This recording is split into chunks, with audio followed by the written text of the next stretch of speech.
Hello welcome guys, स्वागत है आपका मनी फ्लो ट्रेडिंग चैनल पर। तो बात करेंगे बीडीएसटी के बारे में कि भाई कल के लिए क्या किस तरीके से प्लान किया जा सकता है, कौन सा लेवल निकल के आएगा जिसके ऊपर गैप अप गैप डाउन का प्लान करना चाहिए, क्योंकि एक बड़ा इवेंट अब यहां पर समाप्त हो चुका है।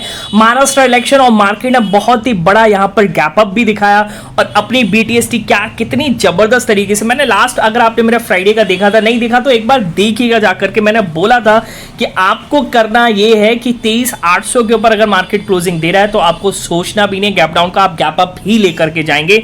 मार्केट क्लियरली आपको यहां से दिखता हुआ नजर आ रहा है। एक बड़ा इवेंट है, आप हैज करके गए होंगे, जो भी करके गए होंगे, पर हमें फ्राइडे का अच्छा खासा प्रॉफिट था। मैंने आपको दिखाया भी, अपने मार्केट एनालिसिस की वीडियो में भी दिखाया था कि अच्छे खासे गेन्स के साथ गए थे, तो हमने उसी गेन्स पर रिस्क लिया और मार्केट ने आज क्या ही ब्यूटीफुल हमें ट्रेड दिया है। ओके, मतलब कितना बढ़िया बीडीएसटी में फायदा दिया। अगर आपको लेफ्ट हैंड साइड पे पिक दिख रहा होगा तो 137 के आसपास हमने 24,000 का कॉल लिया था और आज उसकी ओपनिंग तो 385 के आसपास आई है, पर हमने जो प्रॉफिट बुक किया है वो 379 के आसपास मैंने अपनी पूरी क्वांटिटी को बुक किया है। लगभग हमारा जो यहाँ पे प्रॉफिट था वो हो गया 3x टाइम। ओके, तो कह रहे बीडीएसटी में ऐसा नहीं होता है, तो उतना ही रिस्क लिया था जितना मैं झेल सकता हूं। प्रॉफिटेबल था फ्राइडे को, उसी प्रॉफिट पे ही मैंने रिस्क लिया है। ओके, मैंने सोच के रखा था अगर मेरी कैपिटल आधी भी हो जाती है तो मेरा सिर्फ प्रॉफिट ही जाए।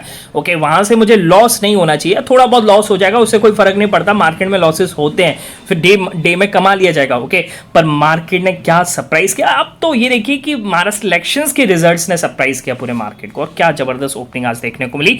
और वही मार्केट ने एक सेंटिमेंट्स बनाया हुआ है, धीरे धीरे करके एक हाई निकालने की कोशिश करिए, फिर उसके बाद एक बार इसने लो निकाला है 130 के आसपास का और फिर से 24,200 को होल्ड करने की कोशिश करिए। ओके, तो साथ के साथ लर्निंग चैनल पर क्या डिस्कशन था उसको डिस्कस करेंगे। अब डोमेस्टिक क्यूज क्या नजर आ रहे हैं, ग्लोबल क्यूज क्या है यहां से, उसको भी हमें समझना बहुत जरूरी है। ठीक है, चलिए तो वीडियो स्टार्ट करते हैं। वीडियो स्टार्ट करने से पहले अगर आप मेरे चैनल पर नए हैं तो सबसे पहले तो चैनल को सब्सक्राइब कर लीजिए, साथ के साथ बेल आइकन को प्रेस कर दीजिए, जिससे you will never miss the update.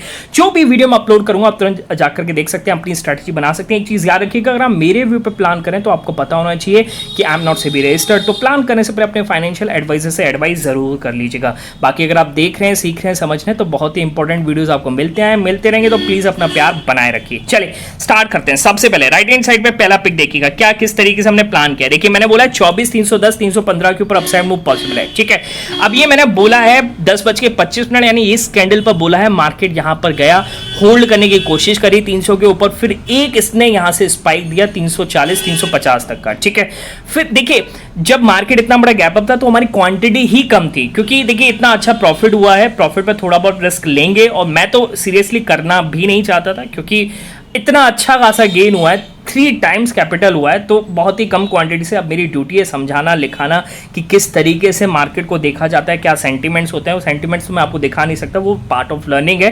ठीक है, पर ये मोमेंटम लेवल को हमने कैच करने की कोशिश करी और यहाँ पर हमें 10 से 12-15 पॉइंट का यहाँ पर हमें प्रॉफिट देखने को मिला। ठीक है, अगला देखिएगा, अगला क्या है, अगला क्या है 24,305 310 के ऊपर अपसाइड मूव पॉसिबल है, तो 310 को मार्क कर लेते हैं। 310 ये रहा, पर ये लेवल हमारा मिला ही नहीं। देखिए मैंने बोला है 12:07, तो 12:07 का मतलब इस कैंडल पर बोला था, अगली कैंडल गई और यहां से रिजेक्शन लेते हुए, एग्जैक्ट यहीं से रिजेक्शन लेते हुए तो हमारा लेवल ब्रीच हुआ ही नहीं, और हो जाता तो हम फंस भी सकते थे यहां पर, और मार्केट ने देखिए फिर क्या डाउन साइड लगाया। ठीक है, तो ये भी बचे और बैंक निफ्टी में भी बचे हैं 52,250-60 के ऊपर अपसाइड मूव पॉसिबल। अगर मैं बैंक निफ्टी दिखाऊं 52,250-60, एक बार इसको भी लगा देता हूं 52,250-260 हम लगा लेते हैं। ठीक है, हमारा अपर बैंक।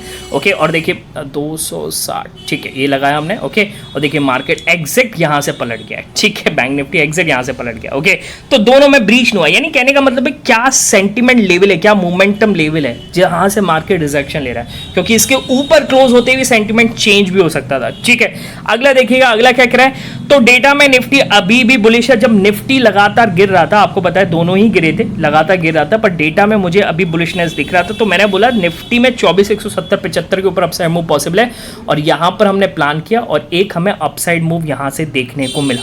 ठीक है, तो लगभग 24,225 30 के आसपास गया, पर जब ये जा रहा था तो हमने फुल क्वांटिटी बुक नहीं करी थी, 220 के आसपास मैंने कुछ मतलब हाफ क्वांटिटी के आसपास बुक कराया। ठीक है, और उसके बाद जब ये 200 के नीचे कैंडल क्लोज हुई तो हम यहाँ पर फुल क्वांटिटी लेकर के निकल के, रिस्क नहीं लेना था ये वाली कैंडल पर। ठीक है, बात समझ में आ गई।